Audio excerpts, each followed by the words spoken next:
Okay, it looks like we are live. Everybody, welcome. This is Project SIP. We're on podcast number 23 now. And it's great to have you guys all with us tonight. I'd like to welcome back our special surprise guest, who actually wasn't a surprise because he posted it on his Facebook. Robert, welcome back, man. How are you? Good. Happy to be back. I'm very excited. I just got home from work, so I didn't really do too much studying, but I think I'm pretty well versed enough to have an awesome debate with everybody here. Welcome. This is Project SIP. Uh-oh. We got you. Sorry, Penny, I had to mute you real quick. Go ahead and unmute, but you were echoing in the background. So, yeah. So, anyways, Robert, great to have you back, man. And want to jump right into it here. The topics for tonight's episode are two main topics: the three governors that are facing the most political pressure in today's society right now, and the legacy of Rush Limbaugh. And so I want to start with the governors first. There are three governors facing intense political pressure right now from their party and the opposition party. They are Gavin Newsom, Andrew Cuomo, and Greg Abbott, respectively. And so I want to start with Gavin Newsom. Gavin Newsom is currently facing a recall, as I think the measure got enough signatures to actually get on the ballot now. And let's go straight to Robert on this one. Robert, what do you think of the recall effort, and do you think it will succeed? What do I think of it? I actually signed it, so I'm in support of it. I think that it was quite ironic that a couple days after it was announced that it was going to get enough signatures that Gavin Newsom had ended up lifting the lockdowns. Whether I think it's going to pass, I think that's a definite no, but I still support the checks and balances to hold these special elections and hold our politicians accountable for things that I think that hasn't really helped the state. Thank you. And Robert, would you mind giving me the main reason you supported the measure going to the ballot? What was the breaking point for you, I guess? Well, even though COVID lockdowns hasn't really affected me that much in the aspect that I'm a tree worker, but I'm still a labor worker. I'm still a person that works outside.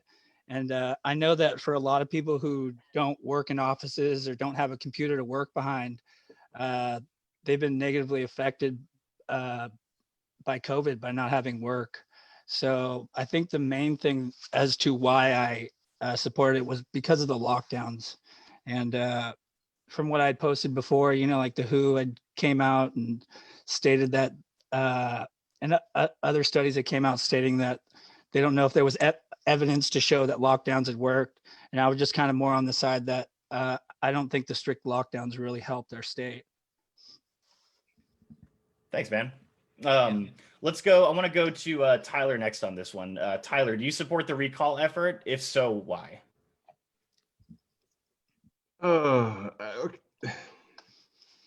very on the fence. I mean, I can understand why people are very jaded by Gavin Newsom and how he's been doing. I can understand the anger behind it. As Robert said, he's changed the rules every couple weeks over the summer, especially where we're open, then we're not open, but we're kind of open, and then you can only be open if you get to this threshold. Oh, but that threshold changed a little bit more, and then oh no, we're going to close everything, and then it's very confusing. I've said this on many podcasts. I think that has definitely been a detriment more than it's been helpful. I think there could have been a more nuanced approach to it, but we have another election coming next year for him.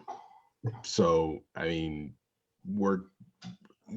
even if a recall is successful later on this year, that person's only going to lead the state for basically a couple months before they're going back into campaign mode to start for the 2022 election.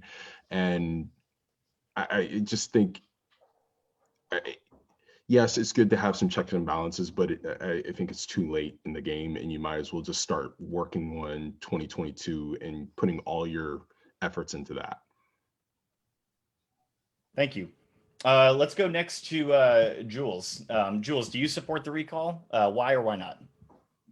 I mean, so in terms of democratic action, sure, fine. If they can get the allotted amount of ballot signatures, which is about 1.5 million, and I'm frozen. We can still hear you though. Yeah.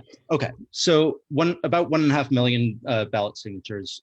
In order to get that on, they get that. I think they've already reached or are about to reach that threshold, and they have until March 17th. Of course, not all of those signatures are going to be valid. There might be repeats. There might be just not legible signatures. But either way, it seems pretty decisive that they are going to reach that, and it'll be on the ballot. Do I support it? I'm not going to vote for it. Do I support the action? Sure, it's a democratic action, and it's fully valid for the state of California, which has a really easy, simple recall method, which I could explain if you like. It's actually just that you get 1.5 million signatures, and It's way too you can easy. get it.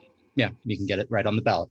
It's literally that simple. I don't know how it is in other states, but that is how it works in California. You just need that amount of signatures and you're good to go. So I'm not going to vote for it. I don't think it's going to pass. I don't think he'll get recalled. California is more democratic leaning than ever before. In this time last year, February in 2020, his approval rating was 51%. Right now, it stands at 48, or excuse me, 46. So it's not that dramatic of a difference. And if you think of the only other time in recent history, or maybe ever, that it could be, that might be the only time. It's the one and only time governor. Yep. His approval ratings were at 20%.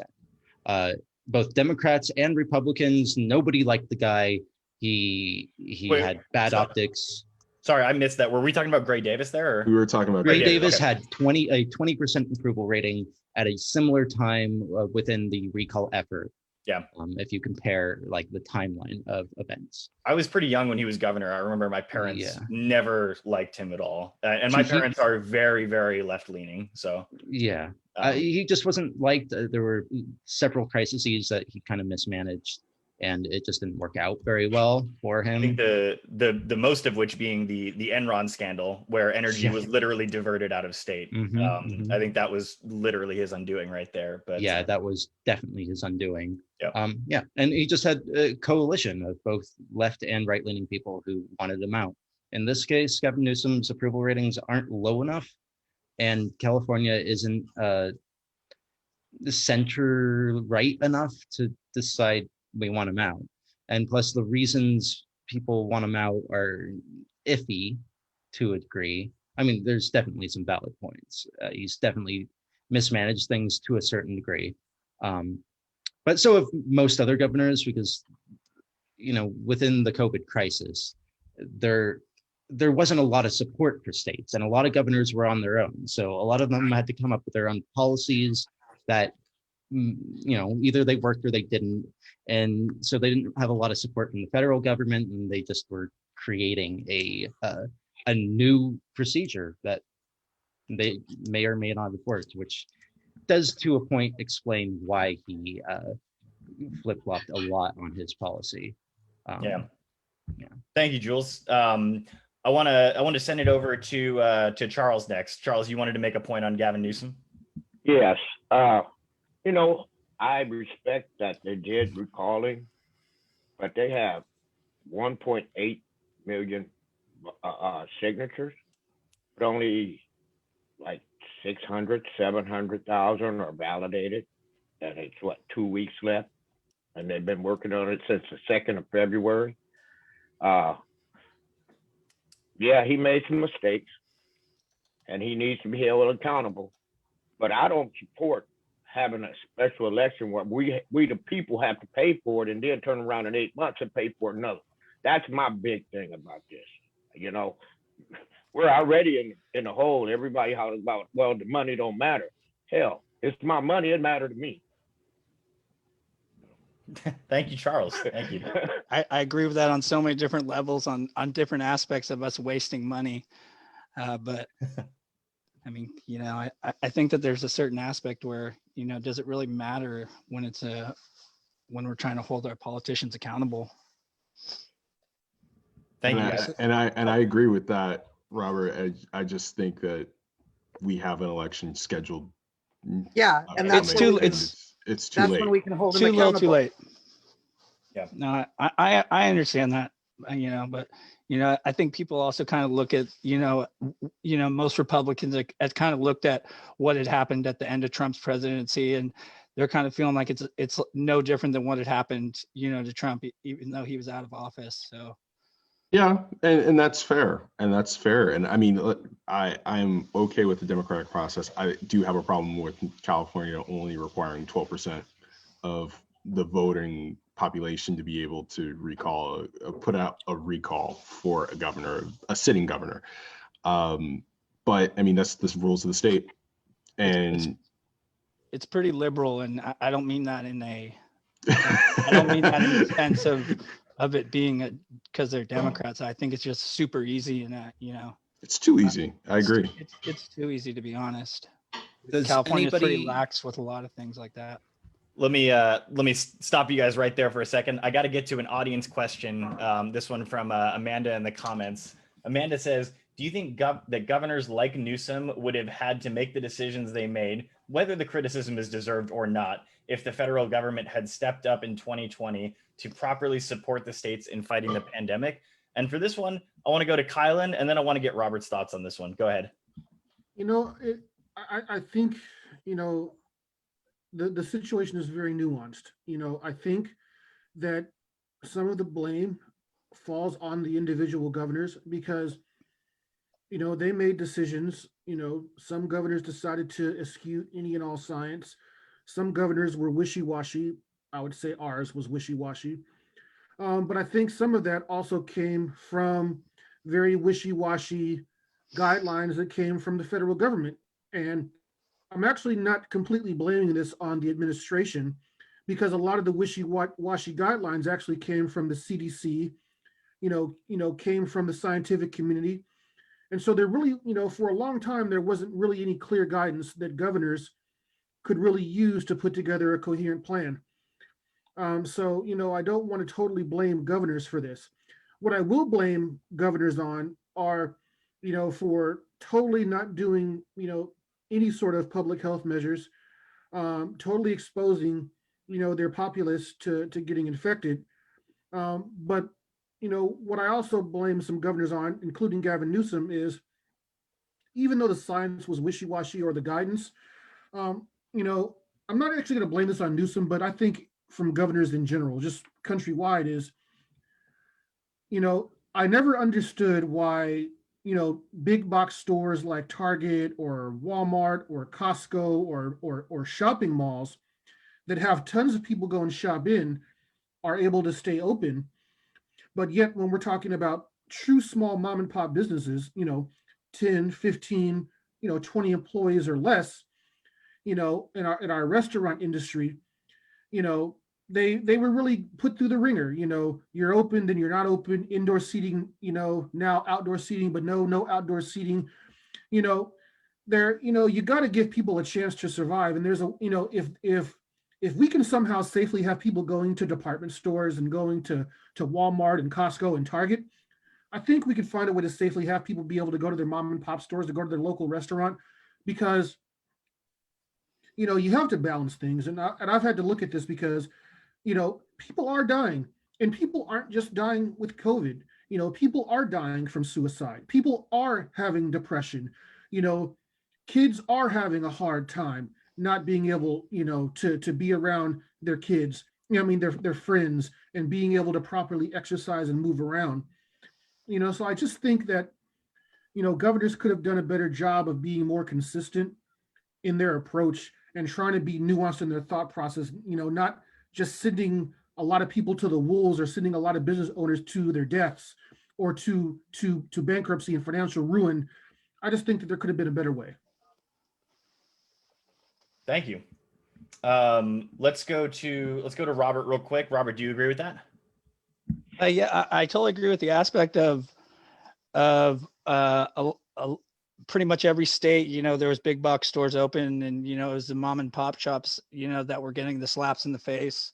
You'd see the videos of that lady in LA who had her outdoor seating, and right across from her outdoor seating, Garcetti had approved that a movie set could film and have an outdoor seating dinner there as well.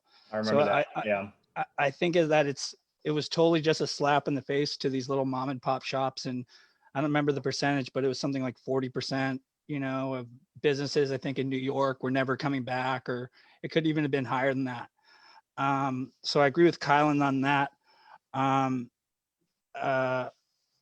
And then to Amanda's point, I think that there is some merit there.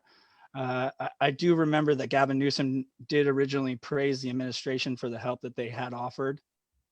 But obviously in our times where everything is so politicized on coronavirus, people misleading whoever it may be, whether it was Donald Trump or, whether it was Dr. Fauci on masks. I think that the tribes were already set in their positions way before COVID ever happened. I mean, I don't think anybody was really going to budge. So while I understand that there was misleading, and the administration had done some misleading, I think that it was mostly the politicization. You fucked it up too. every time. I can't say that shit either. D minus in English. It's a hard word to say. I fucked it up like 3 different times on one podcast, dude. So yeah. I'm gonna call it the P word. All right, there we go. But I lost my train of thought. But I think that the tribes are just set way before COVID ever happened, and that's. I think that's all. I lost my train, but no, that's okay. Yeah, we'll move on now. Okay. Jules, you wanted to address something that Kylan or Robert said? Go ahead. Yeah. Well, what Robert was talking about, the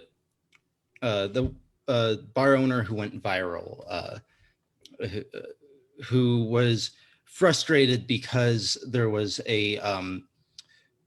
caterers for a film or TV production, like nearby in the parking lot, and she got shut down by the governor. So there's a couple aspects about that I want to address. For one, that bar is literally around the corner from me. It's called Pineapple Hill. It's a really wonderful place. They have great food, but that's besides the point. The fact is the film and TV productions were already cleared to shoot, and they already had licenses for all their catering and their staff, and they were all very isolated in terms of how they went about dealing with the COVID crisis in general. So they were all tested multiple times, all the time, over and over and over and over again, and only cast and crew were allowed to use that facility for the caterers for that production. So while her anger was well justified and valid, there are nuances to that, and it wasn't Gavin Newsom who released gave them a license to do that. It was already something that was happening. It was Garcetti, I think. I'm sorry, it was Garcetti. It wasn't Garcetti though. It was the LA Film Board gives out licenses to film and shoot, and there were exceptions for film and television within the ordinance that Newsom created, because they can't just stop production, because that's they're in the middle of doing that. And granted, so are bars and restaurants are in the middle of trying to make money, but the entertainment industry also has tons of union influence, and they also have to finish completing production of their film and television, whatever. We wouldn't have anything to watch on Netflix if they didn't. There is, to a certain degree, a valid reason for them to be able to do that. But I agree that that looked really bad. It wasn't good that they were doing that right on her lot when he shut down her restaurant, her bar.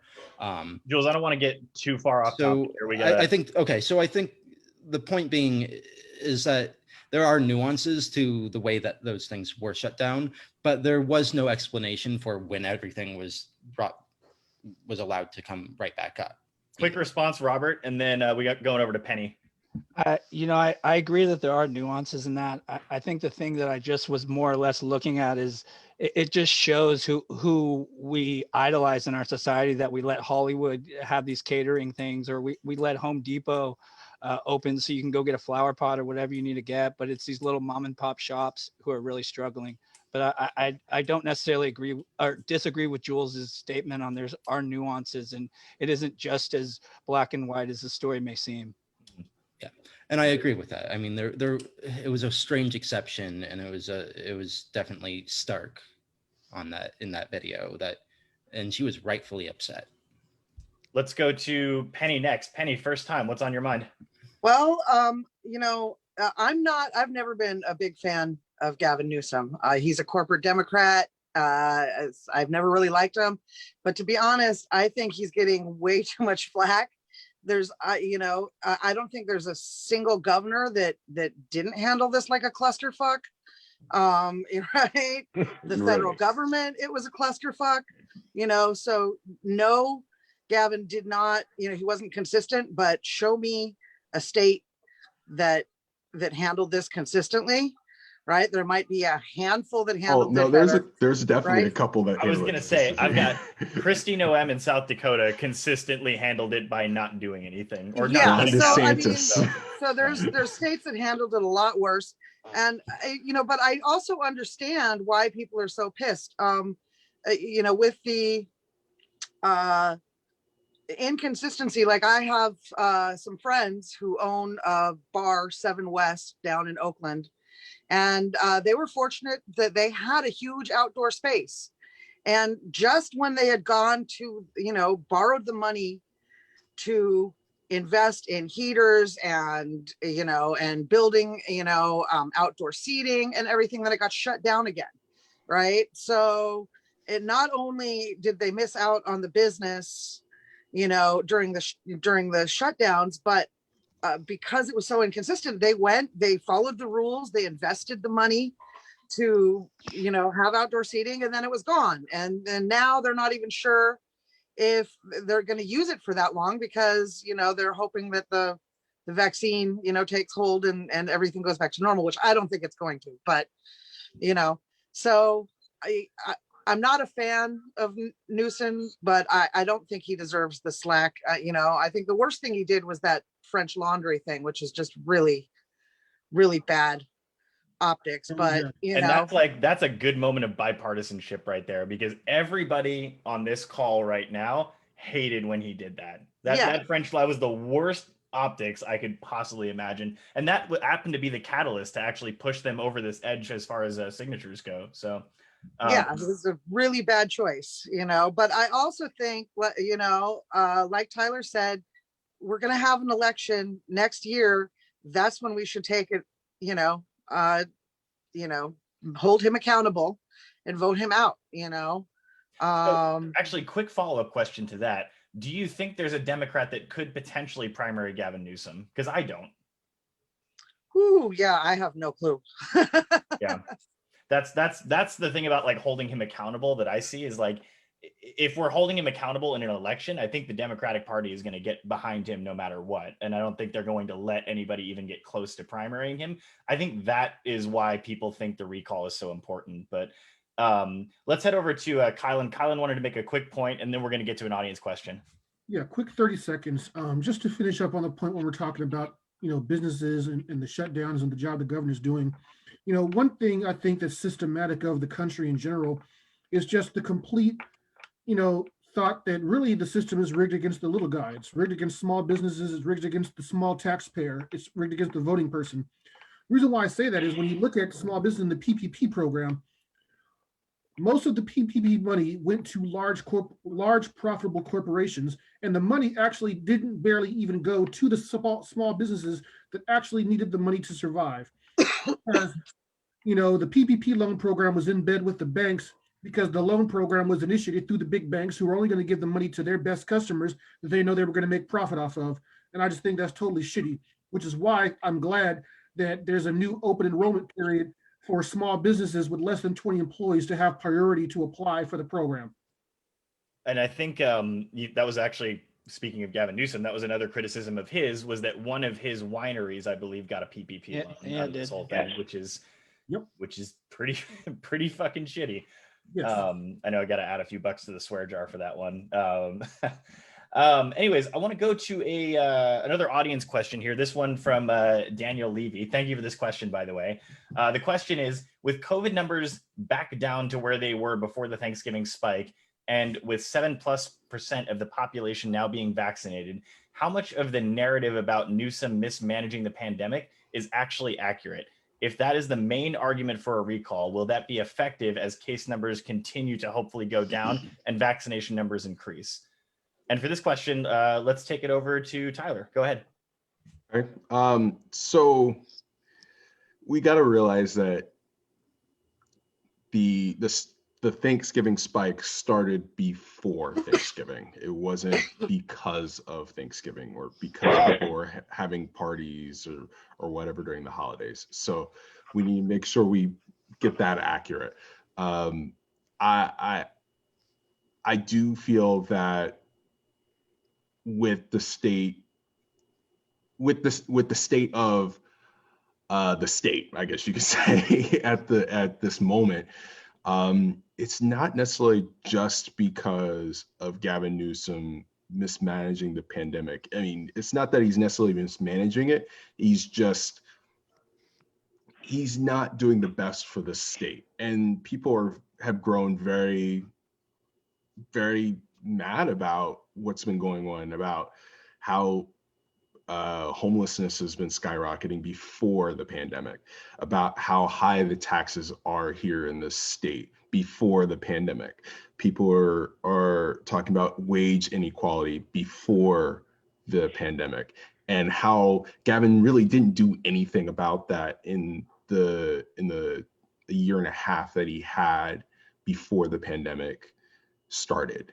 And then after the pandemic started, everybody was on his side. He had approval ratings in the 70s for months, and he started losing that goodwill and that good faith that he had built up in March, April, and May, because he started becoming wishy-washy. He wasn't very direct in his responses about the pandemic, and he also wasn't necessarily listening to the economy. He wasn't listening to the people of the state. So that's one of the reasons why he should kind of have the recall going. I mean, I'm making an argument for it, in my opinion, but he hasn't done anything illegal or wrong. It's just that when you have so many people that have been disenfranchised and they feel like one person is the blame for that and the troubles that are going on in the state, and it's kind of becoming bipartisan. It's people on the far left, the far right, and it's increasingly becoming people in the center on both parties. That's the reason why he's getting recalled, or at least potentially getting recalled. I don't think the numbers going down and the state opening up will make any difference on that. And at this point, it's too late for that. And to be clear, I think once the CARES Act ran out of funding, that was a lot of when things started to go downhill for him, at least from what I saw. So and also another thing, the unemployment benefits, how fraudulent they've been over the last year, and the mismanagement of that program. There are so many people that have gotten all their benefits taken away or had benefits put on them when they weren't asking for benefits, and they were stolen by other people that don't even live in this freaking state. I can actually I can actually name a few people. I won't name them here, but I know of a few people that were affected by that had claims in their name that they now have to pay taxes on, that they didn't actually get the benefit from, and they have to return it so that they can file it on their tax returns for next year. But this year, they've got to pay for it, and it sucks. So it's a lot of things that have culminated into why Gavin's being recalled. Let's move over to Charles. You got a quick point? Charles, you had your hand up. Yes. Hey, to add to that, I wanted to say, instead of Newsom focusing on the small businesses, which he should have been doing, he started putting the homeless in hotels and neglected the people that was working. Now, if he could do that during a pandemic, why couldn't he do that in a year and a half before? See, that's an issue that I have with it, and no one else is really talking about it. But look, I work in San Francisco, and you see the city of San Francisco handing out PPE, but the state is putting these people in hotels and providing them whatever they need. I mean, from what I understand, is drugs, alcohol, and everything else. But nobody's addressing that, and that's why he's on the recall, in my opinion. Thanks for that point, Charles. Let's move to Jules, and then I want to go to Robert next. Yeah, I mean, one thing about Governor of California is California's had a homeless problem for a long time. We've had a homeless problem when there was a Republican governor. We had a homeless problem when there was Democratic governors. I mean, here in LA, we have literally called Skid Row. It's literally the designated area of downtown LA. It is terrifying. Getting worse. It is absolutely, and it's been there for a long time. Yeah. And it was there originally because that's where they wanted to put all the homeless people to get them out of the way so people didn't have to look at them. And now it's just expanded. It's really hard for me to agree with the point that the governor really has a lot to do with the homeless problem, or that there's really even any easy solutions that the governor himself can actually even enact.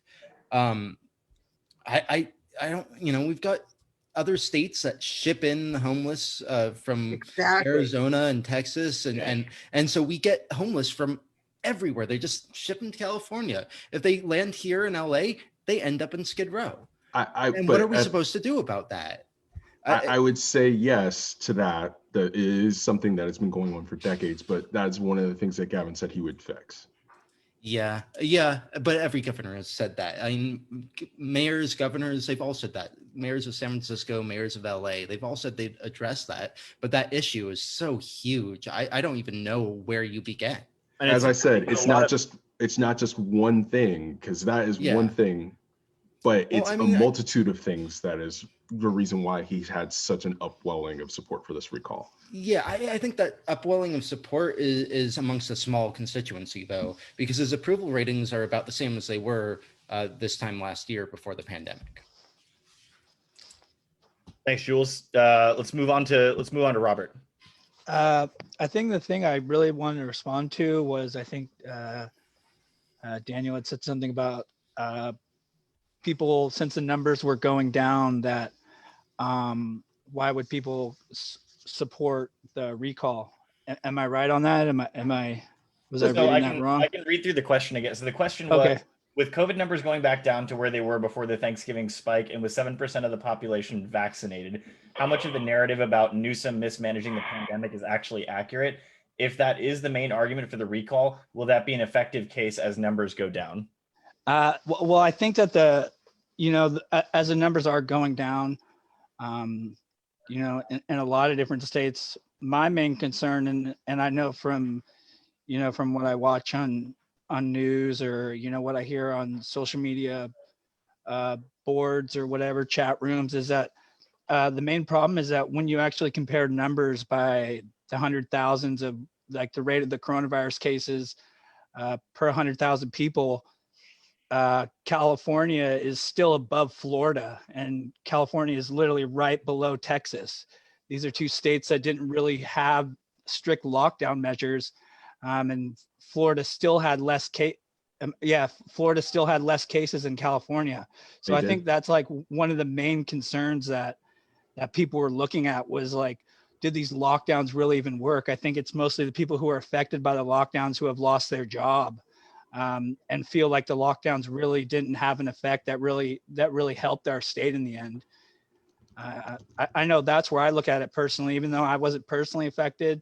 From the stories that I hear and, you know, just from what I've watched, I feel like that's people's main reasons for why they're so disappointed in the governor. And frankly, like, I mean, I was one of the lucky ones. I have a job where I can work from home, but I know plenty of people who either work in restaurants or other types of careers that were shut down by this, and they were not as fortunate.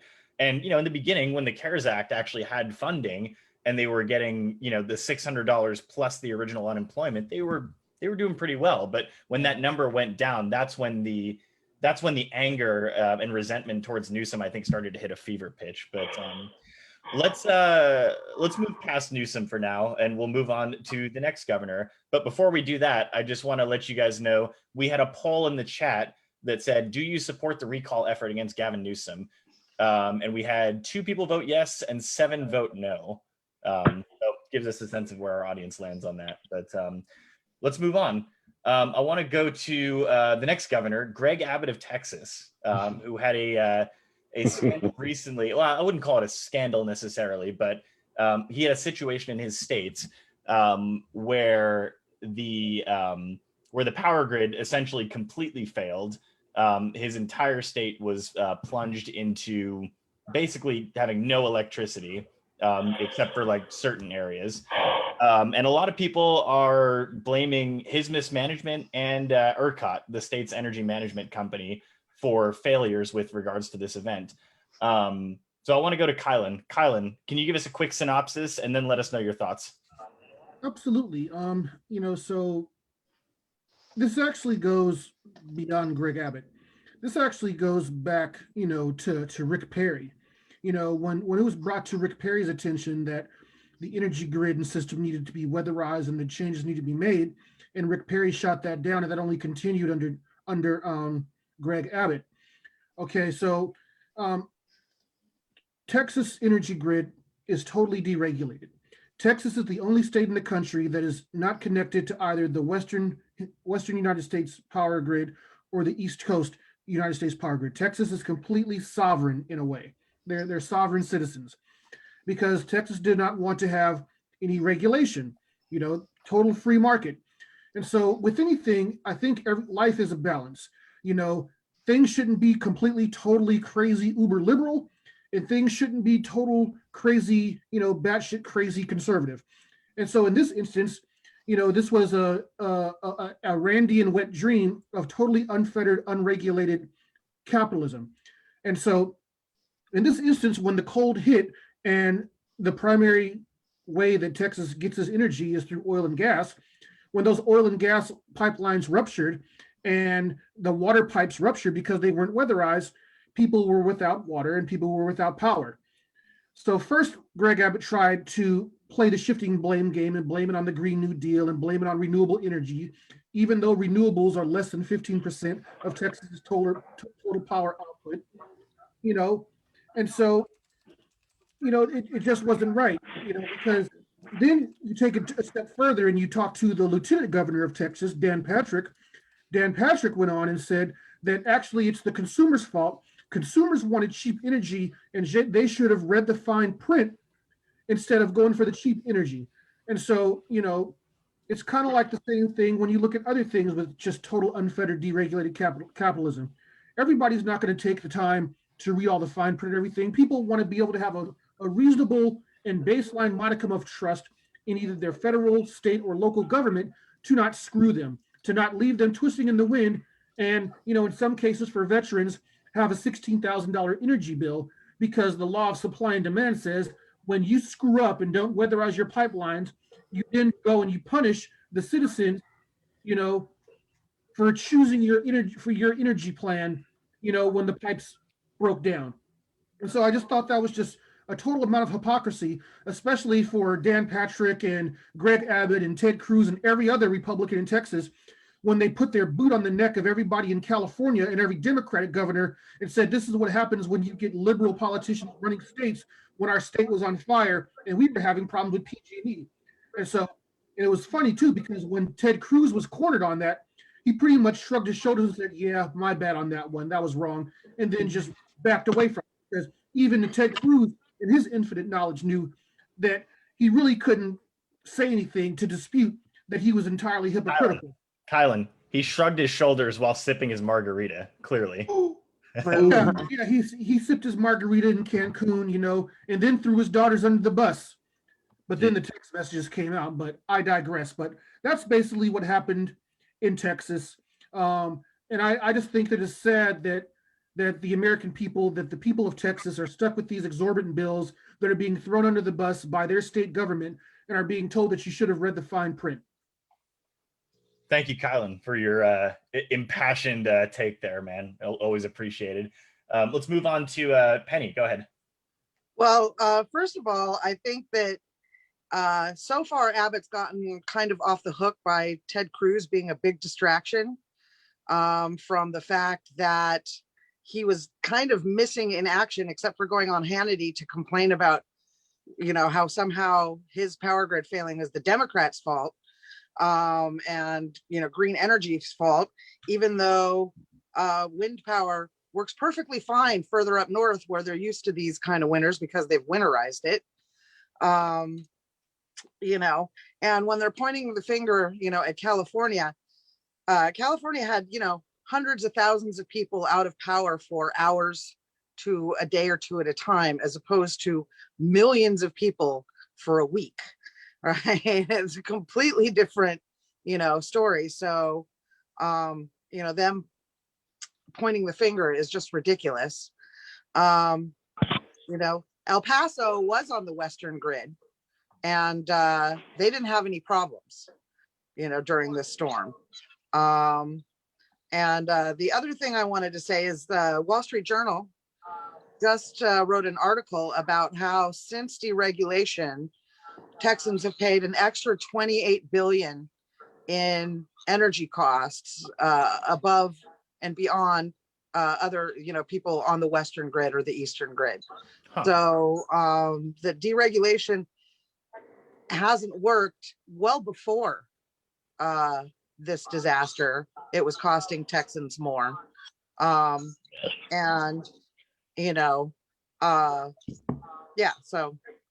that's pretty much what I have to say on that. Appreciate your thoughts, Penny. Penny for your thoughts. Yeah, I've heard that one before.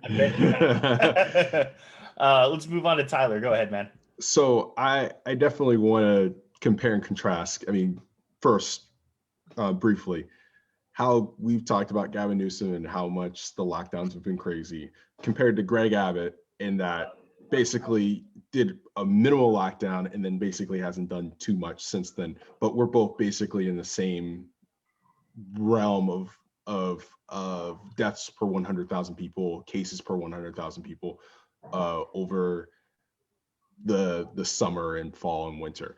So Greg Abbott was in a great position. He has high approval ratings. He continued to have high approval ratings. And basically that state was running like clockwork. That's kind of how it was going there. The Republicans have had everything set up for them in Texas because everything's going well.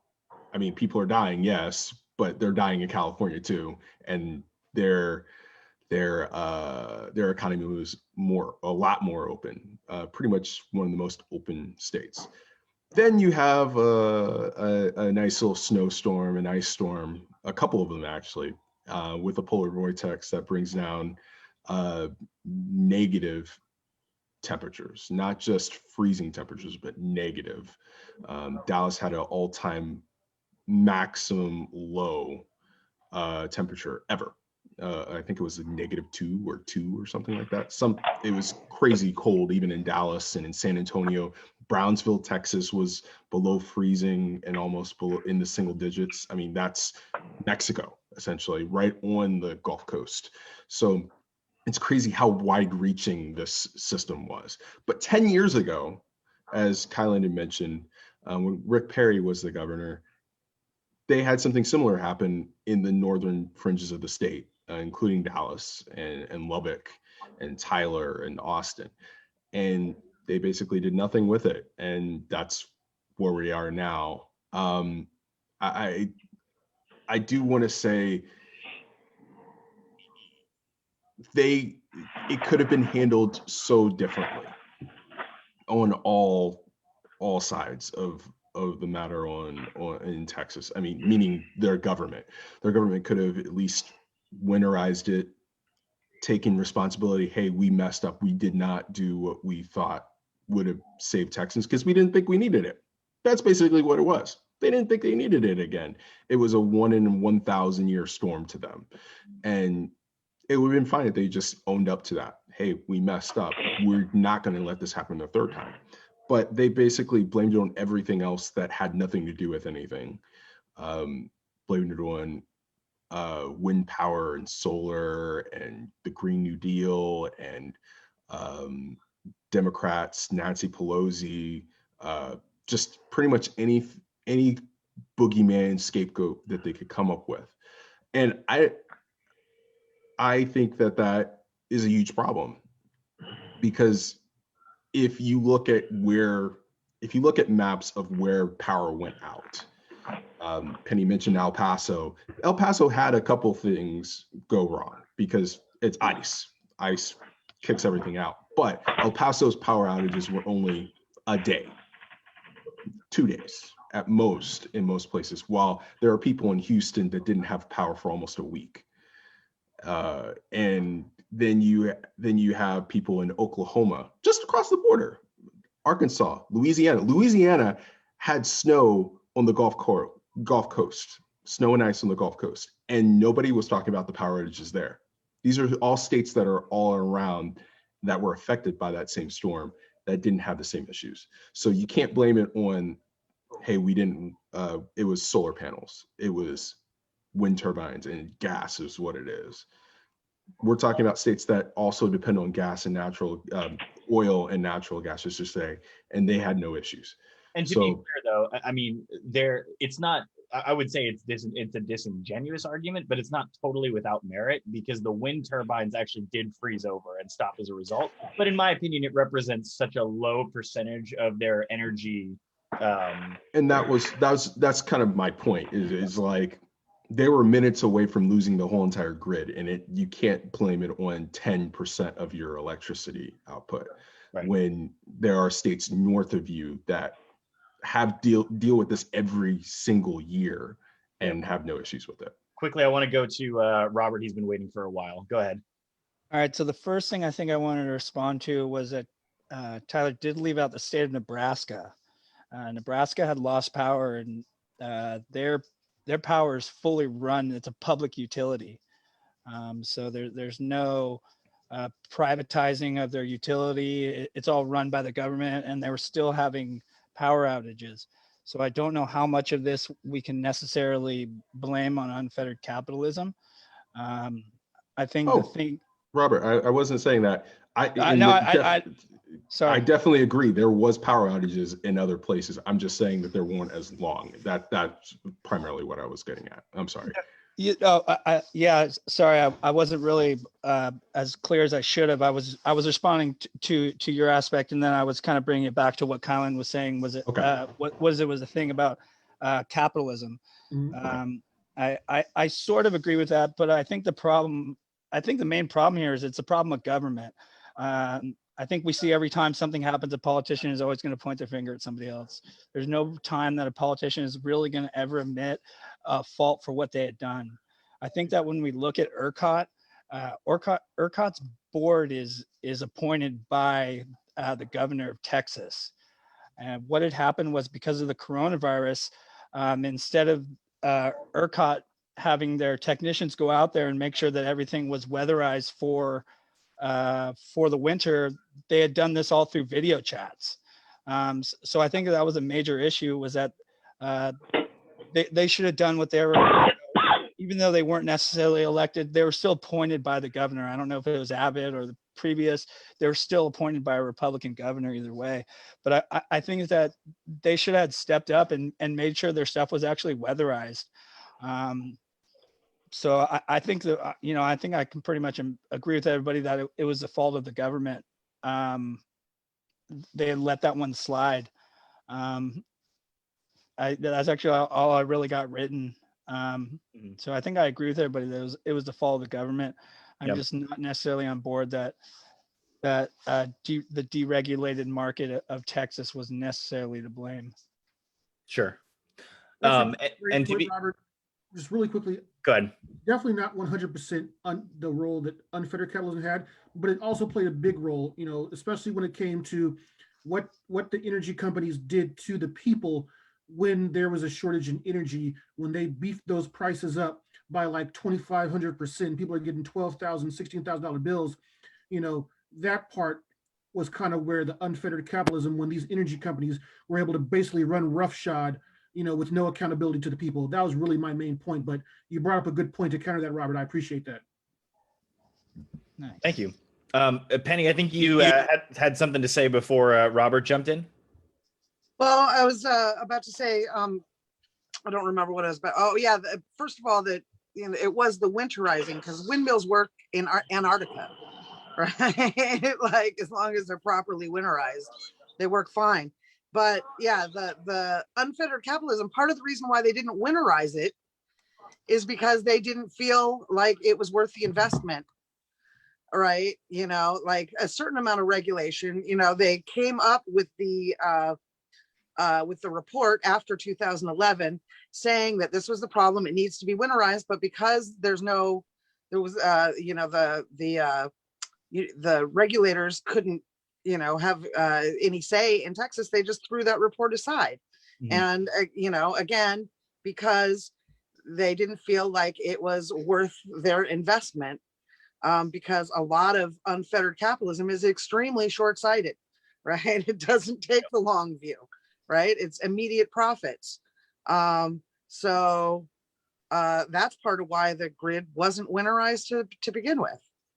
And to be clear, so the wind turbines weren't winterized. The natural gas pipelines and coal also failed as a result, I believe. That was the majority of the problem. The generators wouldn't start. Yeah. None of it was winterized. Yeah. Good. Well done. I've got a poll up in there. I got a poll up right now that says, who do you blame for the energy failure in Texas? I've got three options for that. I've got Governor Abbott, ERCOT, or both.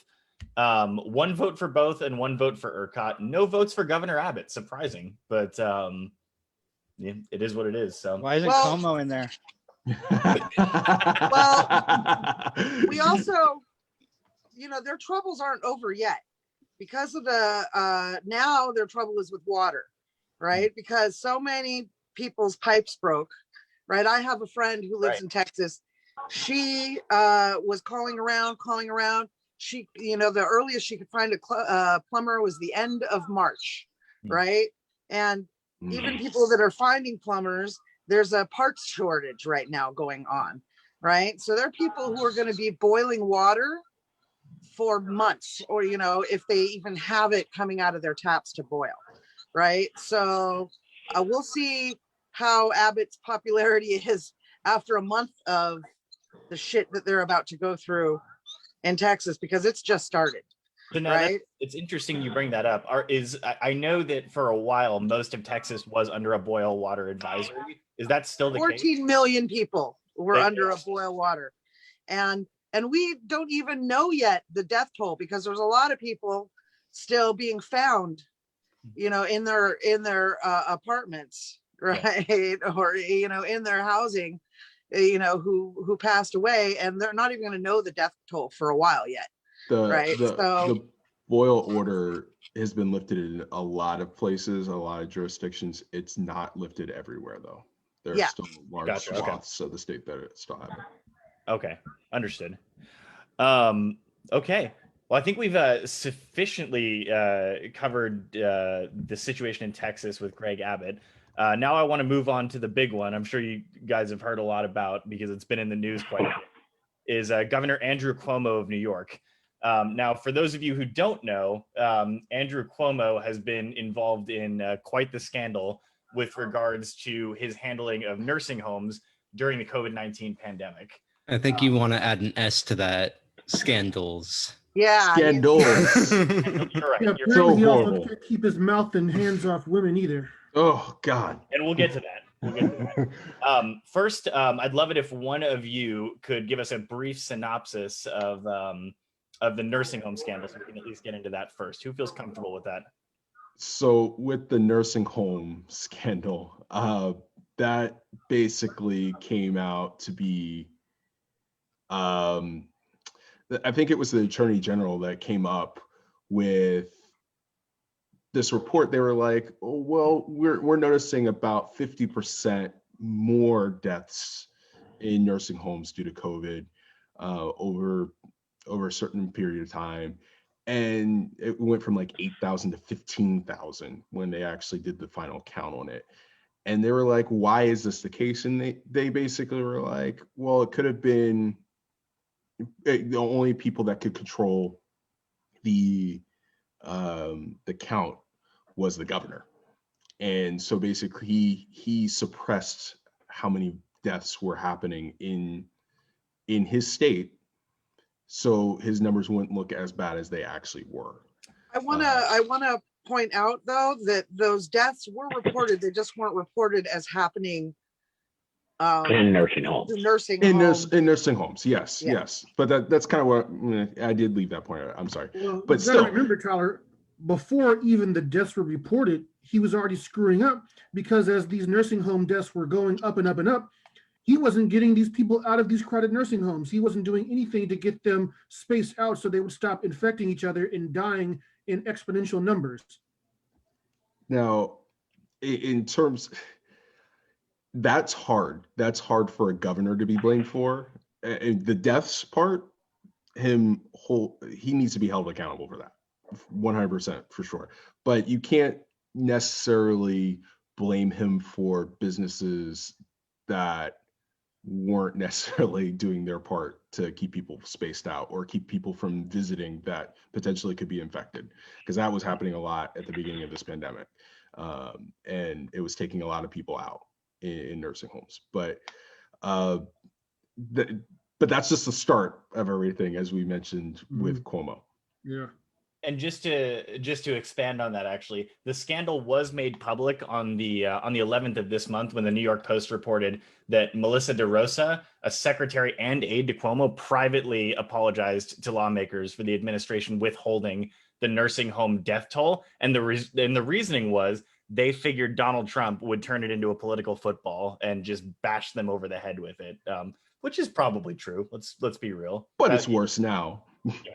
Well, and I still think he had his Twitter account back then too, so that would have been like pretty huge. So I want to go to Robert next, though. Go ahead. So this had been like a big contention with Republicans and conservatives and libertarians who had disagreed with Cuomo.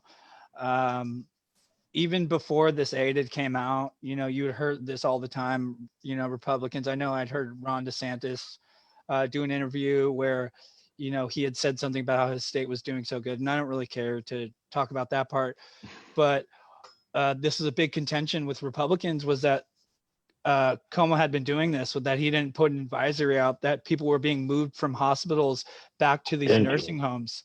Mm-hmm. And the worst part about it was Cuomo was being glorified this whole time, for his interviews that he was doing every single day.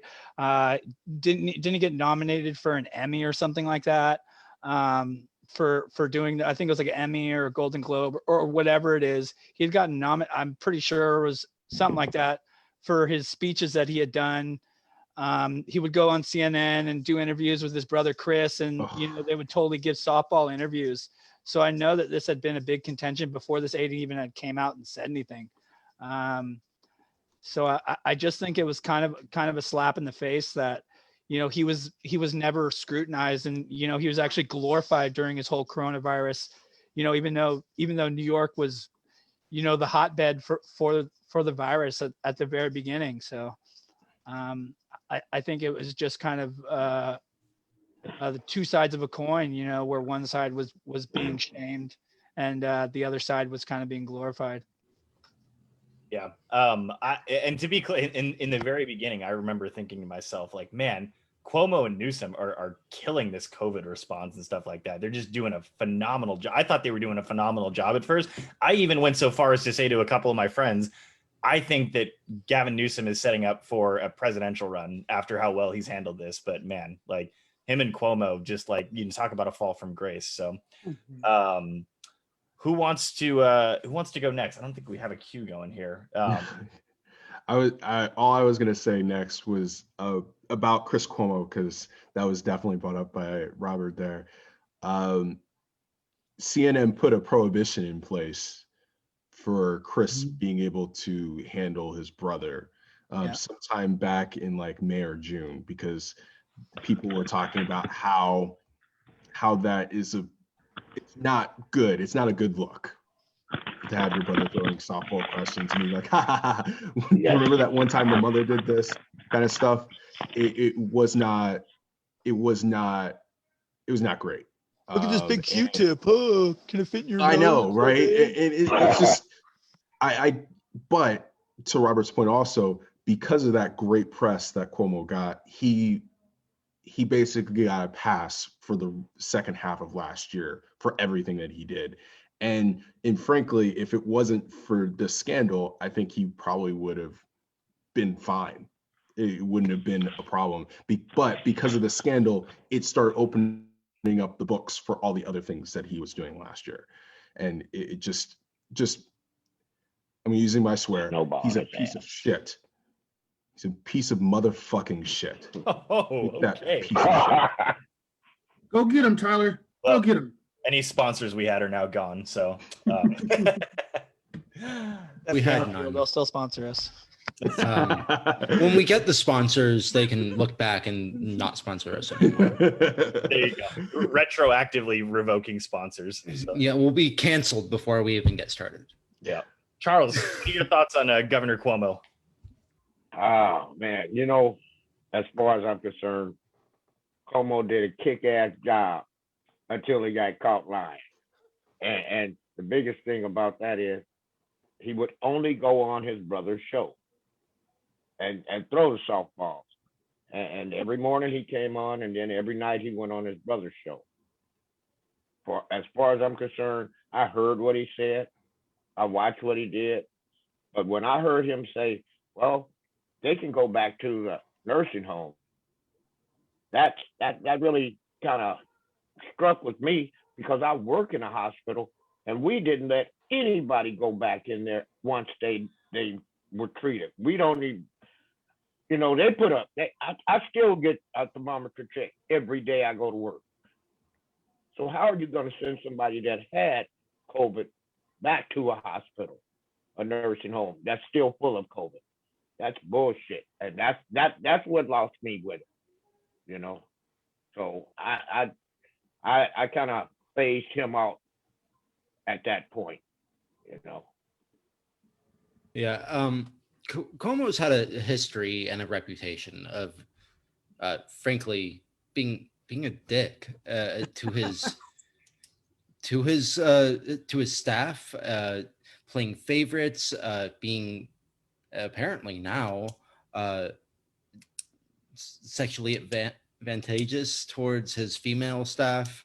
And there was even something I heard where he had they had a running do not yell at list for people that he was not allowed to yell at, because he had such a huge reputation for yelling at his staff, for being overall a unfriendly person. It's kind of not surprising that he would dig himself into a hole. So yeah, I felt like in the beginning he was doing well, but I don't think he yeah, it doesn't seem like he's a very good person in general. It doesn't seem like he really had anything in mind other than his own reputation and power and his ability to throw his weight around. And it seems like that's all coming back at him. And great. I mean, we should get these toxic people out of government. We shouldn't have these toxic individuals. We shouldn't have these, whether it's on Democratic side, Republican side. I mean, these sorts of people have no right to do the things they do and face no repercussions. So I feel like we can all agree that Cuomo ought to resign. And if he doesn't resign, it's probably really bad for the party at this point. Like he needs should to be go. impeached. Yeah. I think he probably will be. But that goes into my next question here. With Governor Cuomo technically up for re-election in 2022, is this a good use of time and resources? Well, I I think he should be primary. I think he's going to be primaried. You know, especially if he doesn't bring his numbers back. You know, he's facing a shitstorm right now, and he is a wounded animal. And when the beast is wounded, you got to strike. And again, this just goes to holding people to account. At the end of the day, Democrat, Republican, whoever you are, people need to be held to account. You know, Democrats shouldn't rally behind shitty Democrats because they're Democrats. Republicans shouldn't get, rally around shitty Republicans because they're Republicans. But we all know that that's the case, and that's not going to change. But hopefully, it can start to change, because this isn't just some scandal or a hooker scandal or anything like that. These are things that are affecting people's lives. People are dying. People are losing jobs. People are losing livelihoods. People are falling through the cracks because of this stuff, and people need to be held to account. Now, I know that some people might see it like, well, why are we ragging on Cuomo so much and saying that he's a bad Democrat when we're not saying necessarily the same thing about Gavin Newsom? But what Cuomo is doing, Governor Cuomo is doing, is basically just illegal. It's all illegal. It's horrible. It's horrifying. Well, Gavin Newsom, yeah, he's not doing great, but he's not doing anything illegal necessarily. Who was it that Cuomo said, "I will destroy you"? Right? It was a investigative reporter, I believe, who was looking into his dealings with Wall the Street. Yeah, that's just Wall not. Street. Yeah, that's just not acceptable. And then Yeah. what's coming out about his sexual misconduct with his employees? Again, that's something that's impeachable, right? For sure. And one of the things he did was go after one of the assembly members of New York.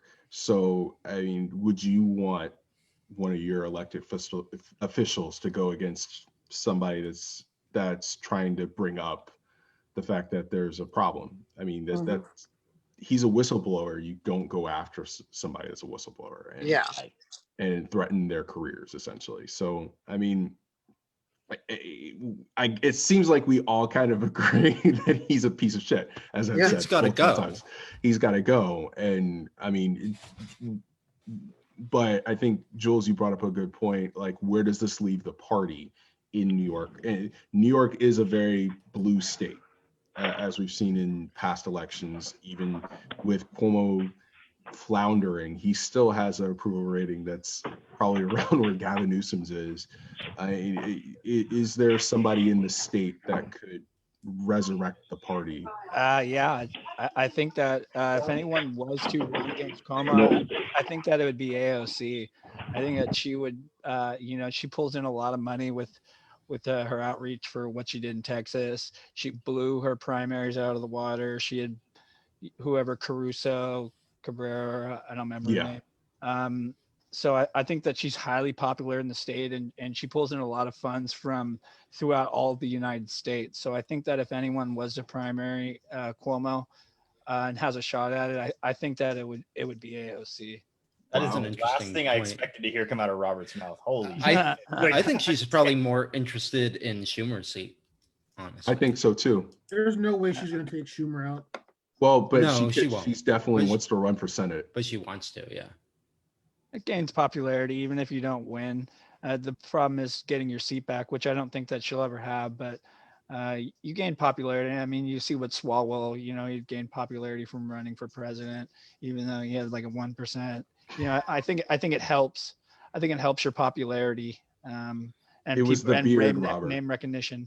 It was What the beard. It was the beard that made him so popular. and it was and it was the fart that he did in the live on YouTube. Yes. Fart well. It was. Even though it was a cup, it sounded like a cup dragging, but it really did sound like a fart. So it was like so many people were just such good laughs. I got some memes saved on my phone from that. Where are Oh man, that was pretty good. So Robert says AOC. Jules, what do you think? I mean, I think AOC wants Schumer's seat. I think she'll try and primary him. Actually, I honestly believe she will. I don't think she'll take that. I think she'll just be in the House for a little while. As far as like another person who could take the governorship of, I mean, I'm not super tuned in to New York gubernatorial politics, so I couldn't name anybody. Maybe Bill de Blasio will take it. I want to. Bill de Blasio? Yeah, maybe. Yeah, He's like 13% or something like that. He's like so unpopular. Bill de Blasio sucks, man. He's Lurch. probably even more unpopular than Cuomo. He is one of the few people, and that's one of the reasons why Bill de Blasio was going after Cuomo, because he's less popular. It doesn't matter to him, and he's turned out. He had been doing it the whole coronavirus. But like I said, again, you know, people like that, they run for president, they might run for, against Cuomo. It gains you popularity, but he is so unpopular. And I think he's like the least popular mayor of New York City in all of New York's, history. He's pretty unpopular, but so I Penny, think like Rudy Giuliani right now would have a better approval rating than Bill de Blasio, bro. Like, yeah, probably. I don't know about that. That sounds off, but maybe. That's off. But Penny, who do you think of anybody that could take over the party in New York? I can't really think of anybody now, but I also know that a year is a long time in politics. Lifetime. And I'm sure that they'll find somebody, right? I'm sure that whoever AOC supports or endorses we'll probably get, a big boost from that. So I don't know, but I'm pretty sure they'll find someone. So that's the reason why I would think it would be Andrew Yang. He would drop his mayoral candidacy and go for governor. Totally forgot about Yang. Yang gang, baby. Yang gang. Yeah. So, I mean, Dude, I'm done with Yang. So Yang gang could come back and do that, or it could even be, I mean, if he didn't fail so miserably last year running for president, Mike Bloomberg could have probably run. But I don't think he failed, though. I don't buy that he failed. He put his name on the board. I mean, he was no one. I mean, I think he really made himself a national money name. that guy burned. That's what I was gonna say. For nothing. Hey, he won American Samoa, okay? Well, Beto lost two, and he's making a comeback. Yeah. Beto and Stacey Abrams, they're coming back because they took their losses and created a bigger thing for it. Am I the only Beto's one toast. who thinks that? Am I the only one who thinks that Beto's political career is completely? You're not. Yeah, No. you're not the only one. Beto's I toast. think, He wanted to take people's guns away in Texas. Like, what the fuck is If that? you even like utter the phrase like, "Yeah, we're gonna take your guns" in Texas, you are politically toxic. I'm sorry, like it's never No, gonna. there's no way Why he's would you ever ever going to say win that? anything in Texas ever. Why would you say that out loud, for God's sakes? Somebody had said too, like after Beto had said that, it was some anchor on like CNN or MSNBC said that, so many Republicans and the NRA was going to use that as fodder, and which they did. You watch so many of those, campaign hit videos, and you see Beto all the time, we're going to take your AR-15s, we're going to take your AKs. So, I think that was one of the biggest mistakes that Beto could ever do, especially in a state like Texas. Yeah, I mean, you look at it like the NRA has gone after people for way less. Like they went after Joe Manchin for supporting President Obama's Universal background, which was pretty damn milquetoast as far as gun reform goes. So yeah, I mean, when you give somebody like that sort of ammunition to use against you, your political future is toast. As much as I like Beto, and I think he would have been an effective politician, that was career destroying for him. So the NRA has their own problems right now. You know, I still think that Beto has a chance to rise from the ashes. You know, I think he may have to start off something smaller, maybe something more, you know, local or specific. I think maybe statewide is out of the question right now, but I think he's still young enough to build himself back up. He has obvious talent.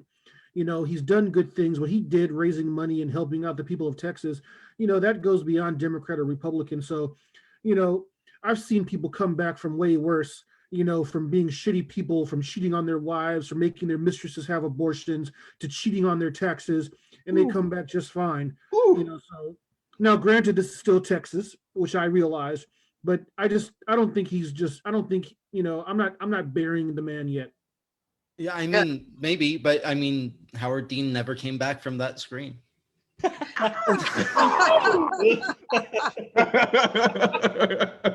Dave Chappelle skit's so funny. Wait, no, it wasn't even that. It was like, yeah. We're gonna go down to Texas. We're gonna go up to Louisiana. And then we're gonna take back the White House. Howard Dean, man. You know what? And he was really rising too. Like there was. I mean, yeah, and then he screamed at him. Like, what a mistake! He shouldn't have been excited in that moment. Yeah, what a loser! What a fucking dolt! All right, that was my one. I think that's our cue to move on here. Our next and final topic of the night is Rush Limbaugh. As you all know, hold on. I have to do it. What? Wait. Oh, we had it. And Oregon and Washington and Michigan and then DC to take back the White House.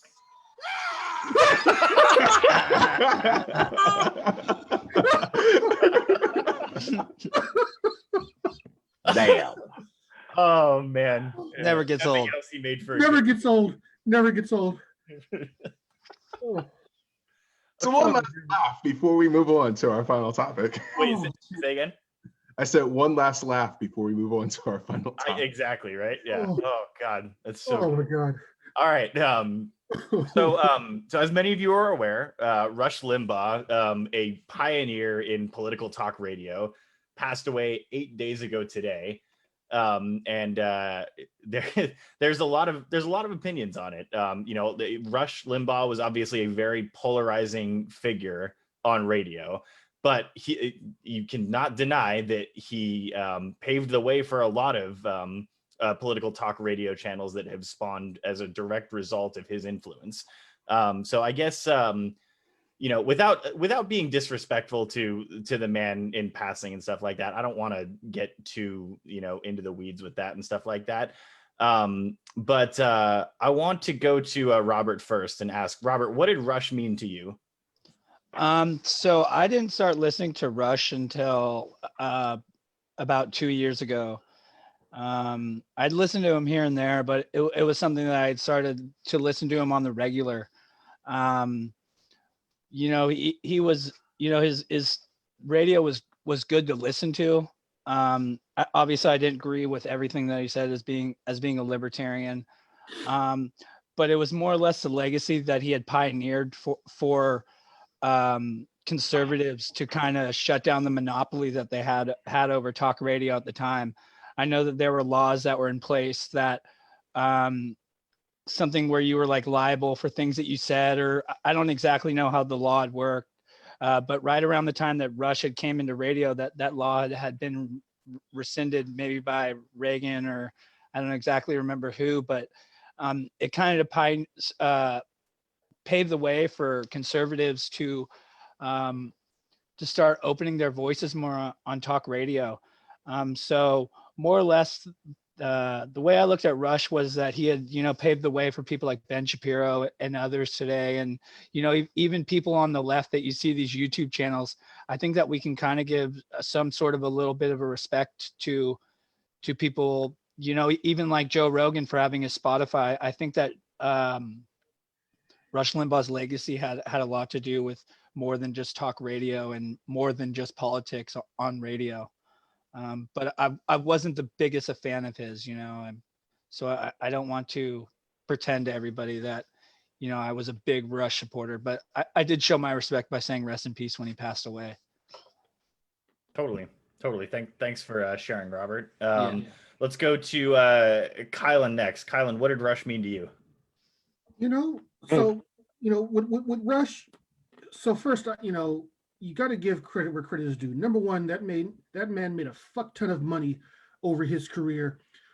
His ratings were outstanding, and between Rush Limbaugh and the advent of Fox News that coincided over the last 30 years, they revolutionized TV and talk radio. And so I'll definitely give him that, But also for me, I just thought that Rush Limbaugh said some of the most heinous, evil, mean, hateful things I've ever heard in my life.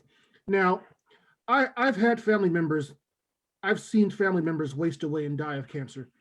I don't wish anyone, even people that I can't stand, to waste away and die of cancer, because I've seen it, and it hurts to see people you love.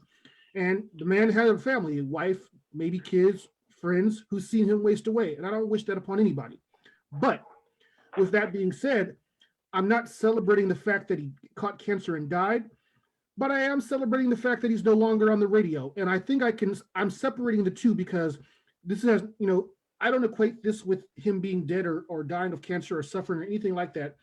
But I am glad to have, people who spew that type of thing, that type of stuff off of the radio. Not as a free speech thing, because everybody has the right to say what they want. But for me personally, I think the world is a better place that one less person spewing such bile is not on the air. I wish his family the best.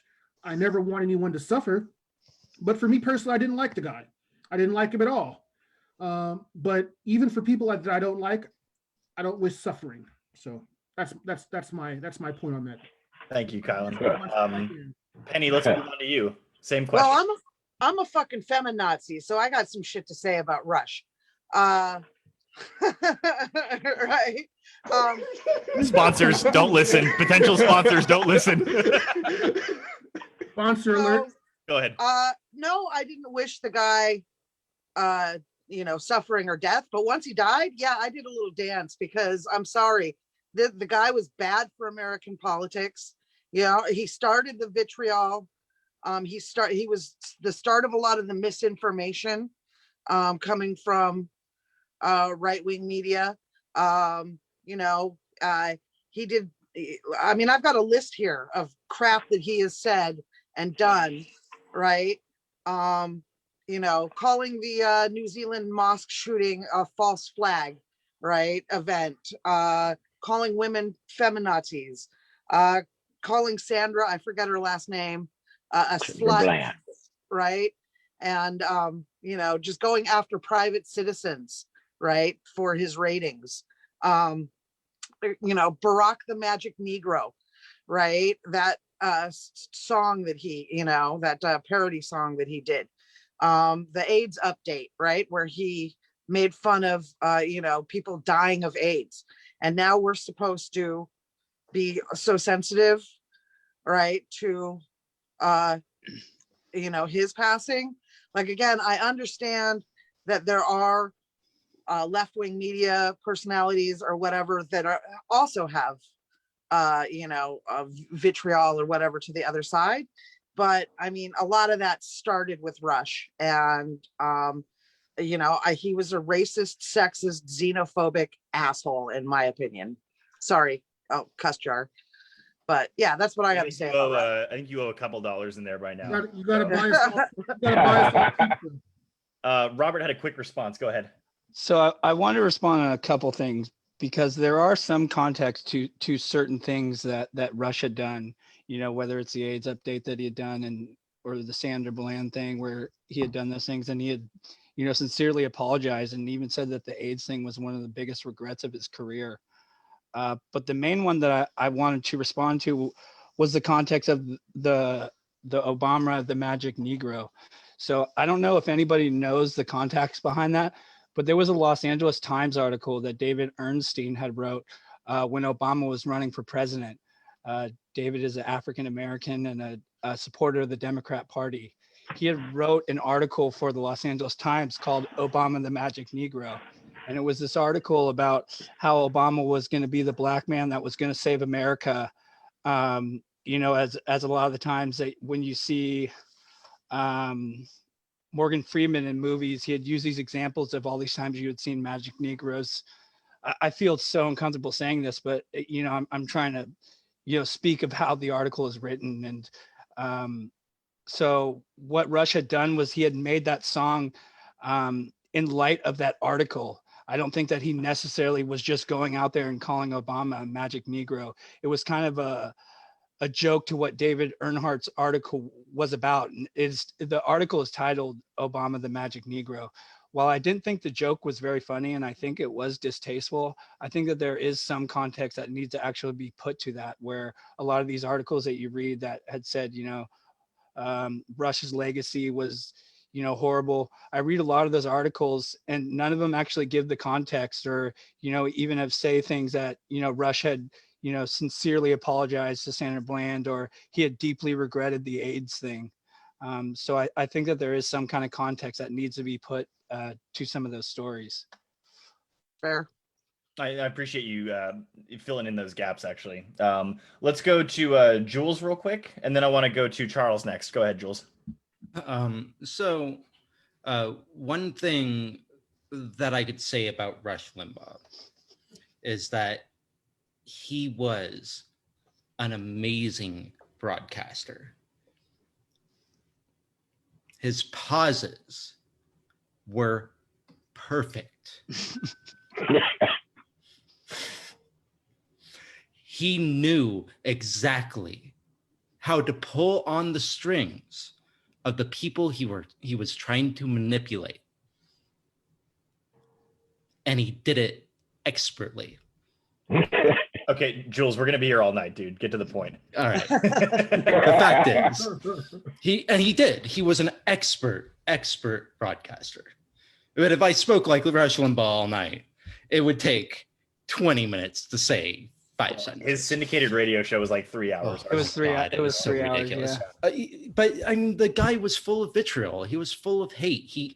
He had so many things that he said, and maybe later he would say he regretted it.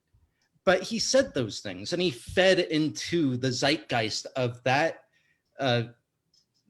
culture and that ultra right-wing hate-oriented culture.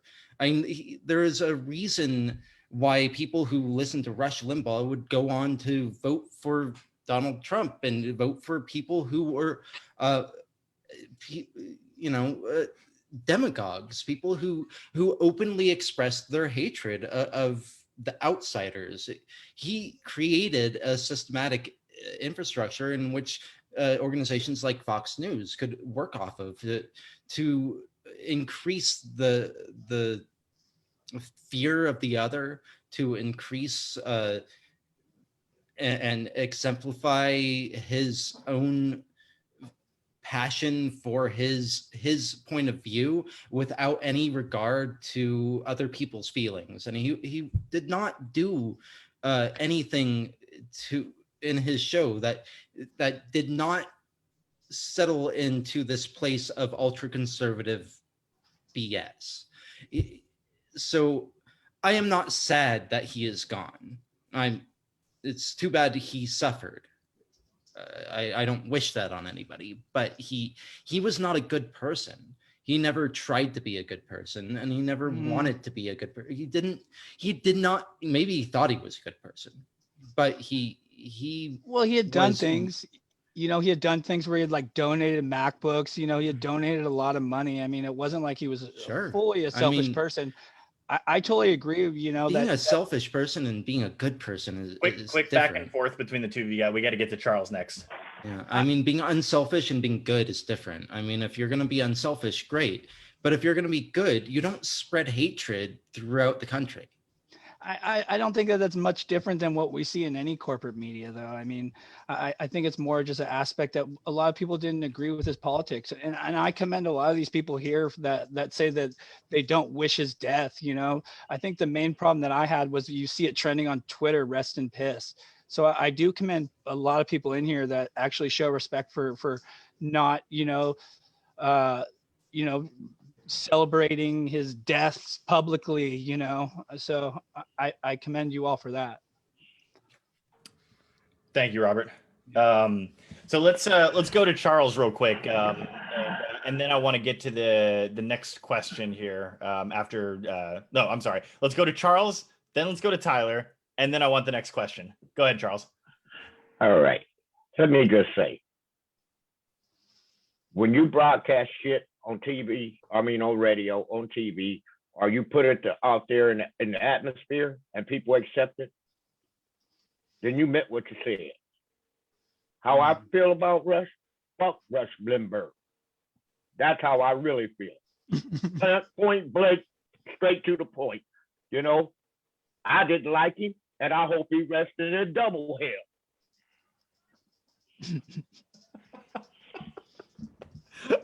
Everyone's allowed to have their own opinion. Hey, that's my respect opinion. But I think a lot of this argument it's really mostly just political. I mean, when you actually listen to Rush Limbaugh's show, it wasn't just like this fully hate show. What he said was not political. It was hateful. That's bullshit. What? Because he had made a segment where he had made jokes on his radio there's show. Not just a segment. He said things throughout his career, not just a segment. Yeah, there were segments like the AIDS thing was for about 2 weeks, and he said it was the most regretful thing that he had ever done 30 years ago. Yeah, do you know how much culture was different? Every week for 30 years. No, he didn't. He only had that segment for 2 weeks, and he said it was the most regretful thing that he ever done. The next week. What? It was a continuation of bullshit for 30 years. No. It wasn't always the same shit. But did you tell me how many times you listened to him to know that? More than once. Okay, well, I had listened to him plenty of times, and I don't think that every single one of his shows he had just spewed hate. Most of his segments they were segments that were not very touchy, or they were not very acceptable in today's society. But 30 years ago, I mean, we can agree to disagree. You can't change my idea. We can agree to disagree. I understand, but I just gotta say one last thing. I mean, we see comedians still this day still make jokes about AIDS. So I mean, while it's not very funny, and I don't think AIDS jokes are funny as all as being a cancer survivor, I still understand that people make jokes, and I think it's mostly just political at this point. And I agree that he had said some hateful shit, So I gotta say, I think if a comedian, first off, I don't know of any comedians that makes AIDS jokes, at least in today's world. They still do. What's his name? The guy who did the Emmys, the British guy from The Office. Ricky Gervais? Yeah, Ricky Gervais. He had to apologize about making AIDS jokes 2 years ago. I didn't know that then. My bad. Yeah. Okay. They're not funny jokes. He may not have gone after AIDS victims consistently over 30 years, but he certainly went after women consistently over 30 years. And blacks. So I definitely have a problem with him. And it's not political because, like we mentioned in the topic notes, Herman Cain, right? I was very sad when Herman Cain died, right? Like I have, respect for, there's a lot of actually right-wing and Republican politicians and personalities that I have genuine respect for. My feelings about Rush Limbaugh weren't about his politics, but definitely about his tone. Right. So I understand it. I didn't want to make it seem like it was just like Democrats just want to hating on him because he's Republican. I more or less just felt that a lot of people just didn't agree with, how he had felt about, whatever it may be, his religious beliefs, which had made him, maybe make jokes more about, we could see a Christian making AIDS jokes as being anti-gay, but maybe, so I didn't want to make it seem like you guys were just hating on him just because you were Democrats. I was just saying that, maybe sometimes people don't agree with his politics, but I understand where you're coming from, and I didn't want to make it seem like you were just being partisan by your responses. So, well, and that actually it I guess is a good segue into the next question that I wanted to go into here, with regards to Rush or anyone, frankly. I guess my question is, and anyone can jump in and take this if you'd like. Is it morally or ethically okay to celebrate the death of bad people or people we don't like? I'm going to jump in this one. I think no matter how morally or ethically reprehensible something may be, as long as you're not threatening anybody's life, people can say what they want. If people want to celebrate somebody, that's their right. If people want to believe something, that's their right. We don't always have to agree with it, but that's people's right. And I think we try to, it's not like these things haven't happened before. Rush isn't the first conservative, that people may have shit on when they died. There's been plenty of Democrats that have been shit on when they died. I personally, I won't always shit on somebody when they die. I shit on them when they're alive. So that's my thing. I got plenty to shit on people for when they're alive. But I don't think there's anything morally or ethically wrong with it, because it's people's right to do that. Now, if there's consequences for when people express that, then they'll suffer those consequences. But it's their right to be assholes or to celebrate or whatever. And if there's consequences that come from their employer or from whatever, then so be it. But, let's, if, I'm going to just go and sound conservative, there shouldn't be censorship. Thank you, Kylan. I do want to say that I've been taking all of this in because I have a lot of feelings personally, about some of the things Rush has said. I am with the majority of people, except for Charles, in saying that I am not necessarily dancing on his grave, but I did smile a little bit when I read that he passed. I don't like the way in which he passed, because I've had a lot of family members die of cancer, and that's unfortunate to watch them go through what they go through. And the cancer that Rush had gone through is a very, very painful cancer, and it's something that it sucks. It really does suck. I mean, and in some people are looking at, well, you spew cancer, you get cancer, and I don't really like that either. But the thing that I definitely want to say in something that Robert said earlier was Rush was probably a very good guy to those that he enjoyed to be around, his family, people that he cared about, giving money to kids because he got a bunch of money. He was, again, as Joel said, he was a very good broadcaster, very good, charismatic person that was an entertainer. But if it comes down to politics and entertainment, you can't necessarily cross the two, though, in the ways in which Rush had done. We bring up the point of Barack the Magic Negro and that article. I remember when that had happened and how I kind of felt about it. And then whenever I read into it more, I saw the article and what the context of that was. That was great. The context was there. I get it. He was trying to be a comedian and entertain people at that time, but that's not the way he was coming across. It was coming across as political and disingenuous, and it fed into a lot of narratives that people look to that are terrible about this country. I love this country, and when people say that we live in a bad country or they're disappointed in this country or whatever, I mean, you might be disappointed in the country, but I love this country. I love where I come from. I love everything that we do, and we should, because we live here, and we are in one of the best nations in the world. As much as we say we have our problems, and we do have our problems.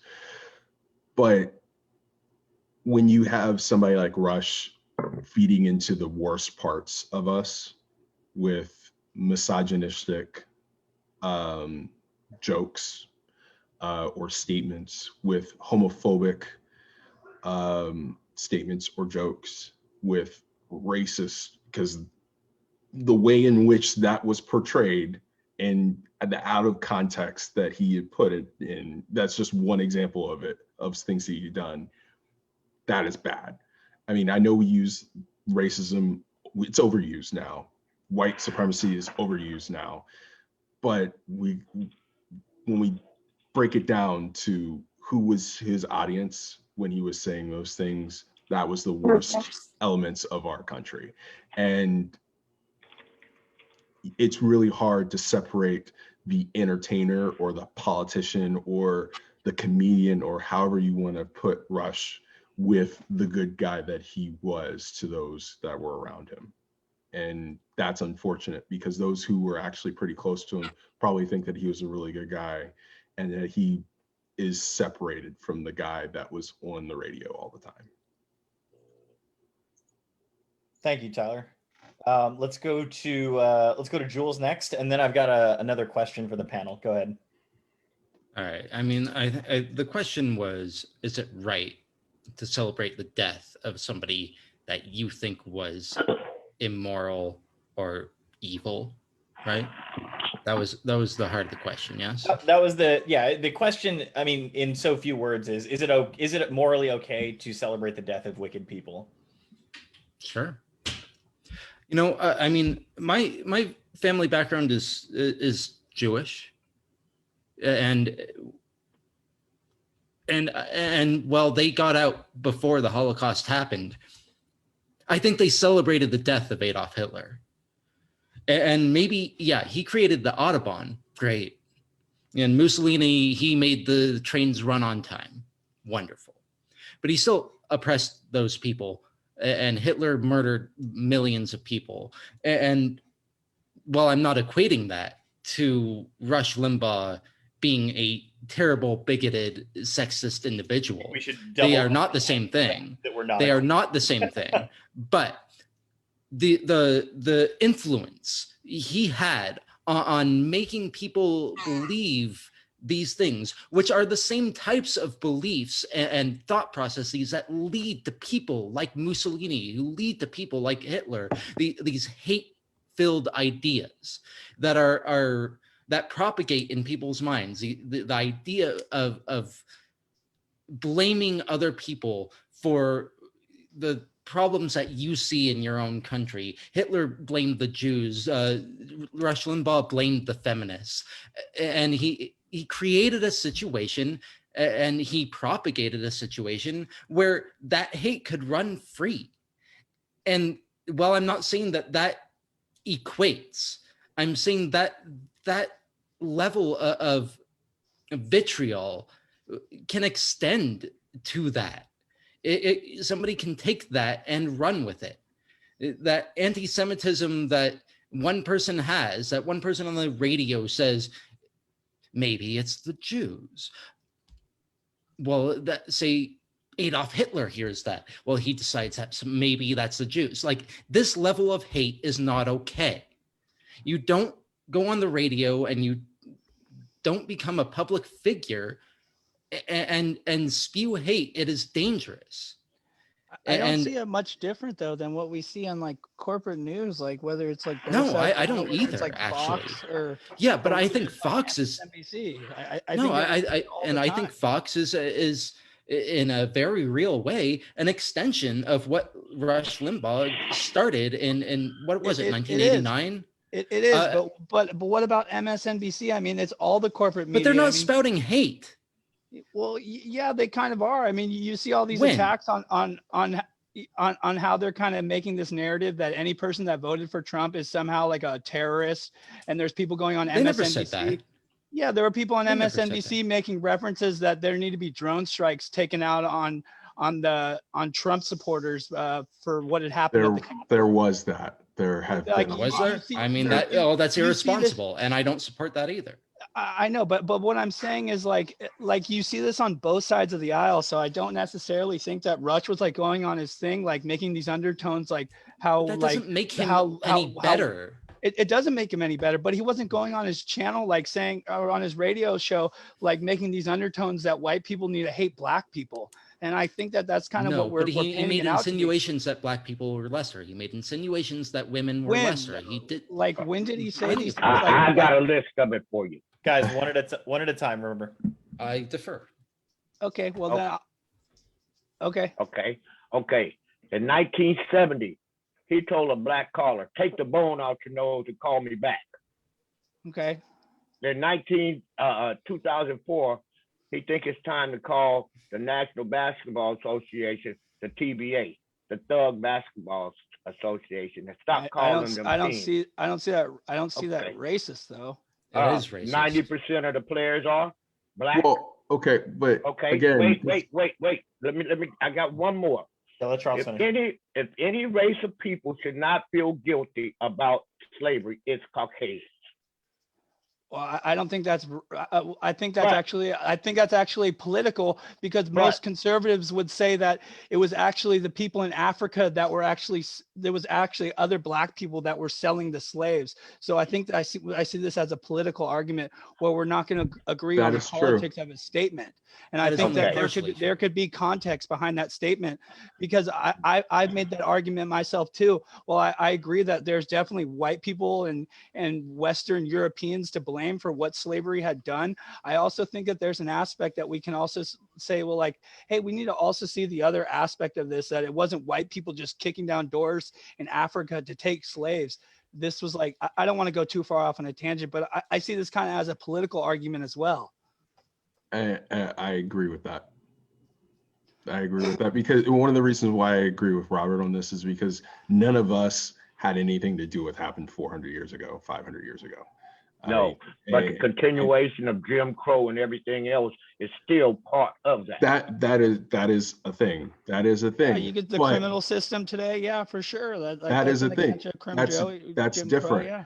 That's different. But you can't necessarily take everything that somebody said as, oh, that's racist. Because again, as I said before, we're overusing that word, and it really makes your argument weaker when you use it now, because it's being used all the time.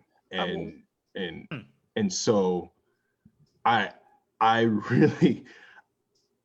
said I don't like Rush Limbaugh at all. There are a lot of other things that I'm holding myself back on that have personally affected me that he has said. But again, he's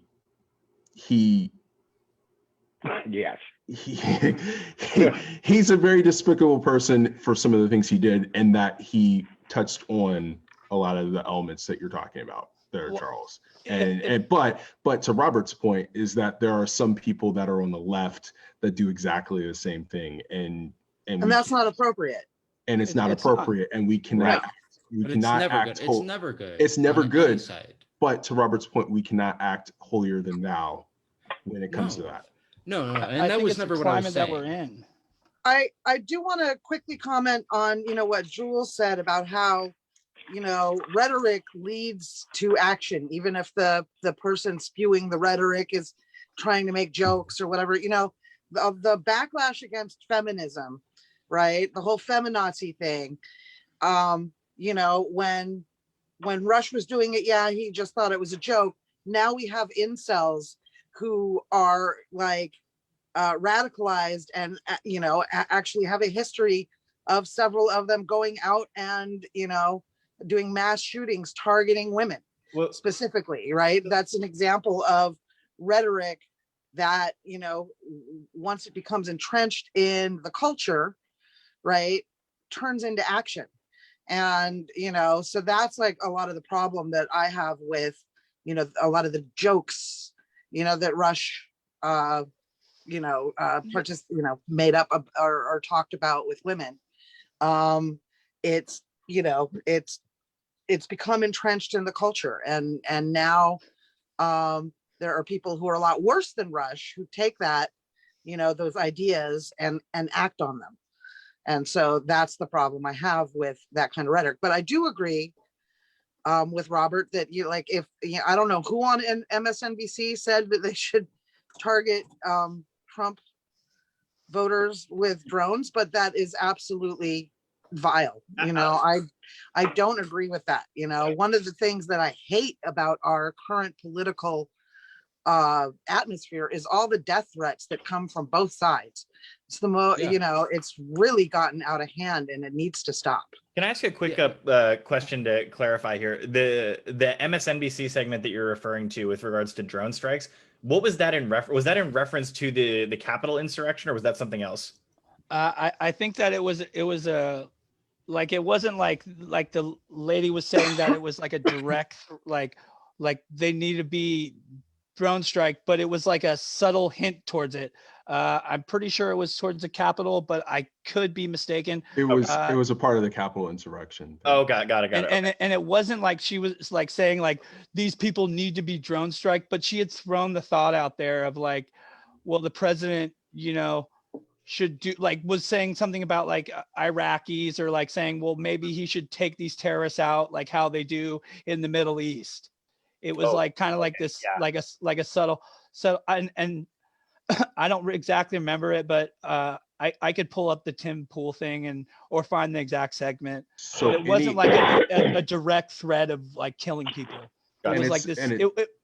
Sorry, go. Yeah, I was going to say it's never any of the hosts that are doing it. It's always the contributors. And, exactly. And it's always the contributors that are on MSNBC once or in CNN once, and you never really hear from them again. And to be, charitable there, I mean, like, that stuff needs to be called out when it happens. And if it wasn't called out during that segment by the conversation mod, it should have been, because that was not irresponsible rhetoric. So, and I wasn't, if I could just say one last thing, I wasn't trying to justify like Rush, like by what he had said, like some of the stuff he had said, like even like people are not even bringing up the fact on what he had said about Eric Gardner. So like, I'm not trying to justify like stuff that he had said that I disagree with, and was very distasteful and was very disheartening to families. I'm just saying that in this current atmosphere that we are in, like, we're so tribalized that like we need to also understand that it's not like Republicans are just these hateful people. I think it's really both sides of the aisle. And I think the only way that we go about fixing it is by, checking our own sides. Like when the incident happened at the Capitol, I was ready there already posting saying that I didn't agree with what people were doing, because the only way that people are going to listen is they're going to only listen to their own side, tell them that something isn't okay. They're never going to listen to the opposing side saying, hey, like you shouldn't be, or people might, but I'm saying for most general, people won't listen to the opposite side criticizing. So I think it's very important that we need to not only criticize the opposing sides, but we also need to criticize our own side when things happen like this. Yeah, Robert, I 100% agree with that. Yeah, Robert, I agree. I just think we should all be aware. Like he was not that good of a person. He was not nice. He was not good, and he did not help progress in America. He probably detrimented it. And some on the left have done the same. And I think we should say fuck you to all of them. That is my second one. There we go. Hey, before you go into that out, let me just say. Yeah, go ahead. I try to check everybody on what they say, because what comes out your mouth tells me who you are. So, it's not that all Republicans are bad or good. It's the things that you say, that you present to me, that let me make an opinion of you, And Robert, you are right with me. I want you to know that. I was really glad to see your ass back here. Well, I'm glad y'all invited me. Yeah, we all are. Y'all are great people, and I'm glad to have this opportunity, and I greatly appreciate all of you here. Yeah. I think you really added to the conversation. Yep. So. Yes. And to be honest, like I reached out to Robert earlier today because, the last couple of podcasts we've had, while I always think that we do a great job at presenting things in a responsible way, we haven't really had that nuance of the other side in a while. Like Tyler's been our resident moderate, and I don't think he likes being in that position. No, Robert, I do want to say it is really great to have you back, man. I'm glad you decided to come back and have this conversation with us.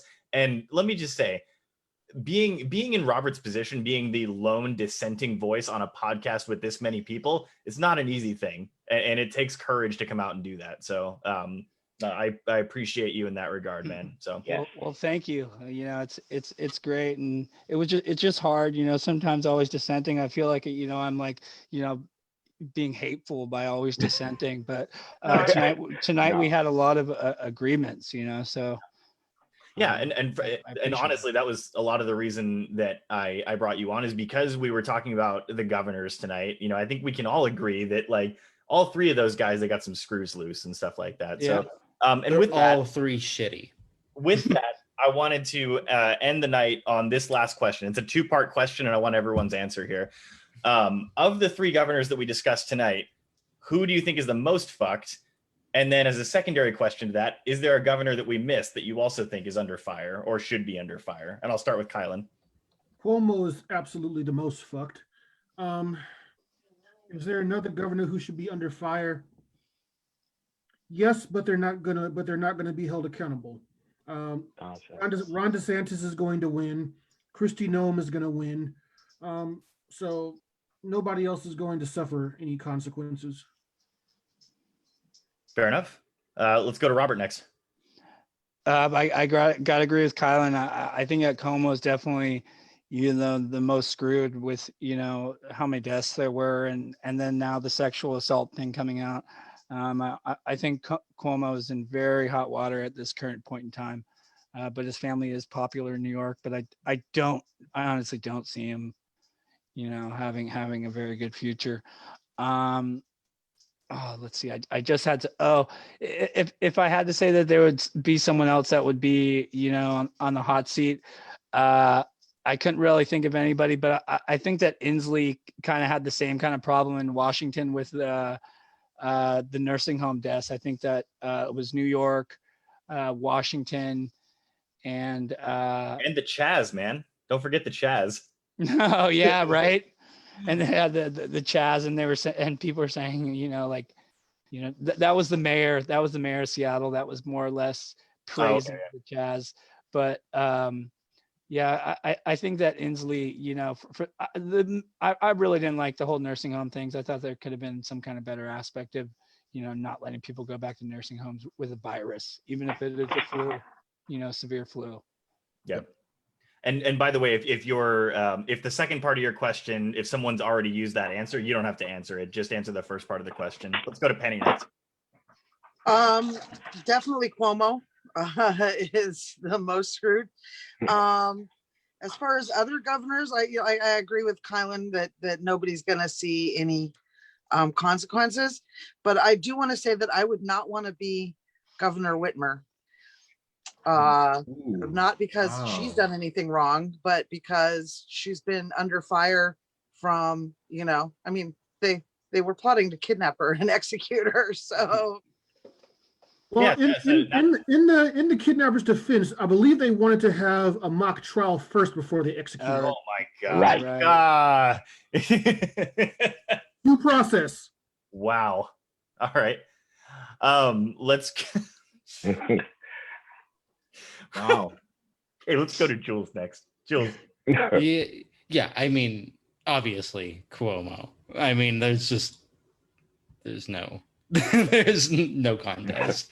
And as far as like governors that should be held to consequence other than them, I mean, yeah, Ron Inslee for sure. I mean, Ron Inslee?